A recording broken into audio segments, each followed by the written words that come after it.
Because the internet ruined hobbies with overconsumption, the internet has turned crafting, crochet and books, all lovely hobbies, things that we often do alone or with small groups, into overconsumption core. Hi, I'm Lottie. I talk about fashion deep dives and secondhand and slow fashion content on Instagram, and I talk about it on TikTok as well. And I'm starting my YouTube journey to discuss things in depth. This is one of the topics that has been playing over in my mind again and again, and we need to talk about it in depth together. Why does every hobby suddenly need 50 new items to just get started? 10 must-have bookish items. Let's dive in, shall we? Here are my top favorite bookish products that I own and use almost every single day. Treat yourself, book besties. I have an entire list on Amazon of exactly everything that I'm about to talk about and more in my Amazon storefront. Of course, Amazon. Oh, this is like the most obvious bookish product, I feel like, but I truly use my Kindle every single day. I was not convinced. I was like, I am a physical copy only girly. I wouldn't call that a bookish product. I would just call that a way to consume books. I don't know why you're consuming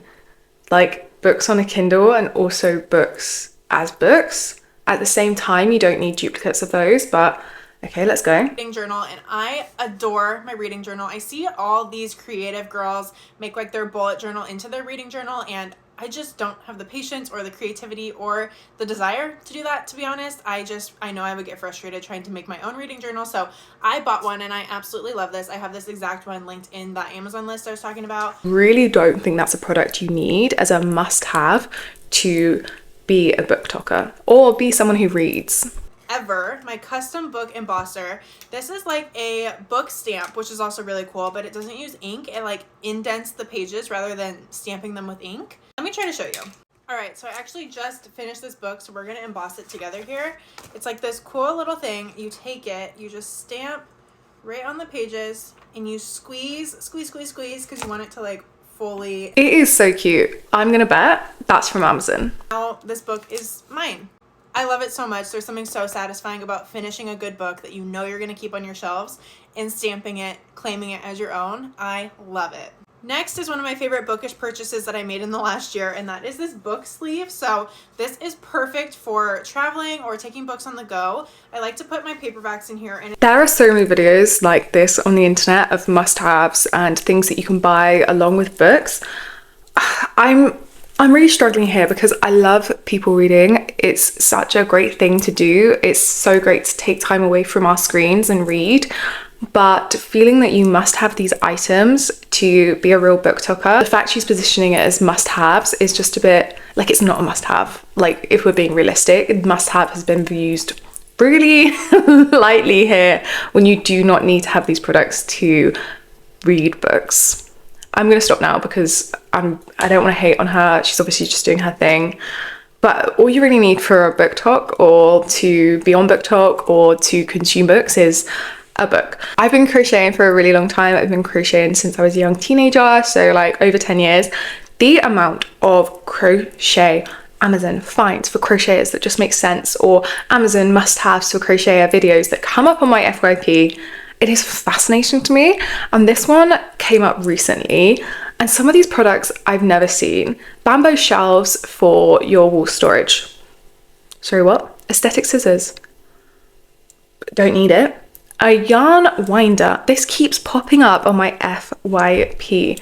Having a yarn winder or a crisscross chair or just something in particular to crochet, you don't need that to crochet, honestly, and I feel like some of these are just there for consumption's sake rather than something that you actually need to do your activity. Also, I feel like with these videos where they're talking about what you must have, it's going to put people off from actually just starting crochet if they think that they must have all these items to begin.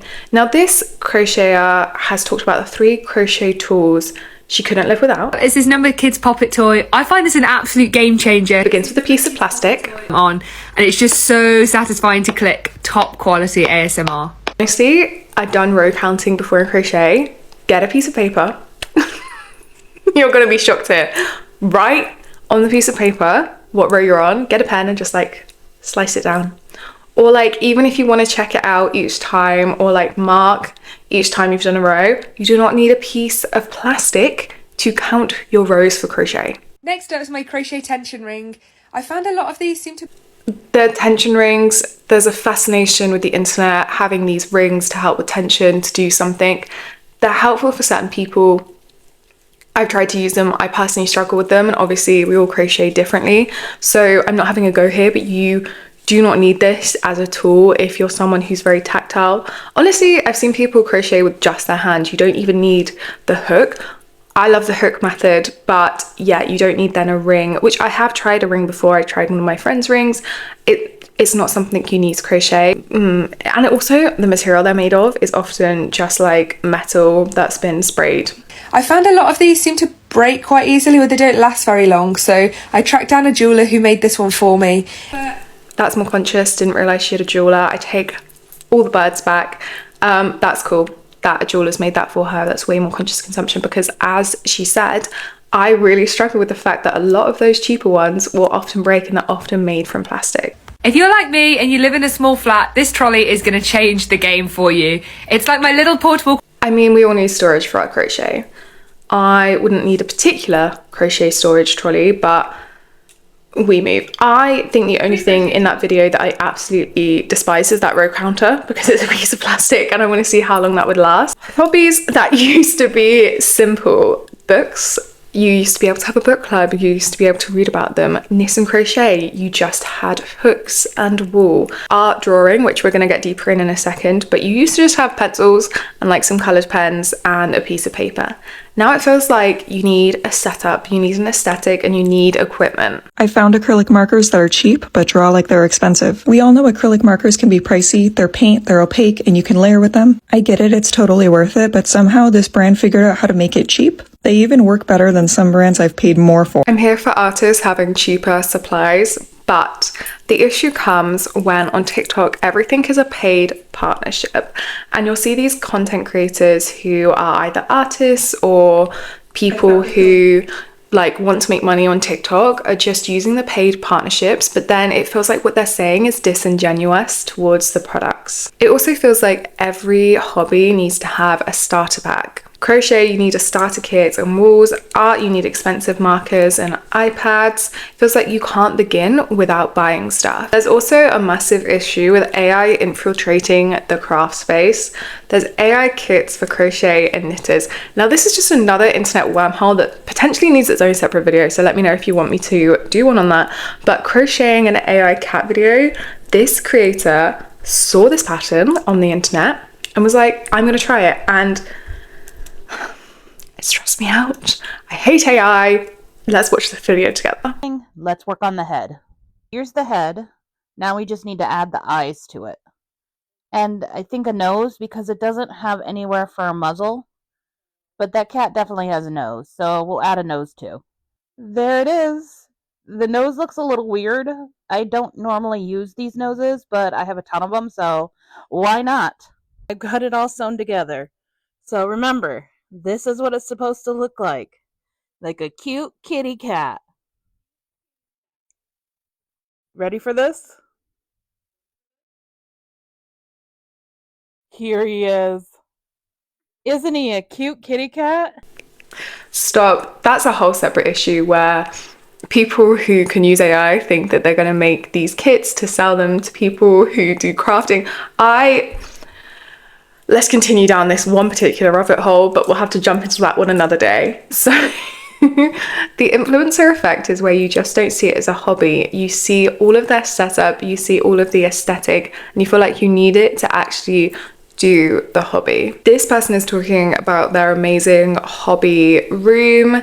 It's gorgeous. I'm obsessed with it, and if you can afford that, that's great. Not everyone can afford a hobby room. There's also collaging, which I'm a girl who loves a rabbit hole, apparently. That's another rabbit hole I've fallen down, of these collage sticker books. And I think collaging is so cool, but a lot of these videos talking about sticker books and like the collagings are paid partnerships or commission paid, meaning that the people creating the videos are getting paid to make those videos and promote the content that they are trying to sell, and it's just another form of overconsumption. You could honestly get secondhand and vintage magazines and use them instead of consuming something new, because you're not going to use all of these stickers, but you will be using all of a vintage or secondhand book, or you will be salvaging it from being sent to landfill and using it to create art, rather than using something that is just another like product of overconsumption. The hauls are also giving overconsumption so much, especially on BookTok, but also crochet haul, also like art haul, like just all of those having hauls showing off exactly what they bought. This creator has done a book haul. This is probably one of the biggest book hauls I have ever done. Let's go through all of the books that I've gotten. So I did kind of take a peek at this one. If you're new to BookTok, there's also a D and F list which they have, which is a did not finish list, which people will make a list of all the books that they weren't able to finish. I'm not sure on this person's reading speed. Maybe she's already read all of the books and wants to read loads more, but whoa, there are so many books in that pile. I get loving something, but just over consuming it to the point where you have loads of books to add into your to read list.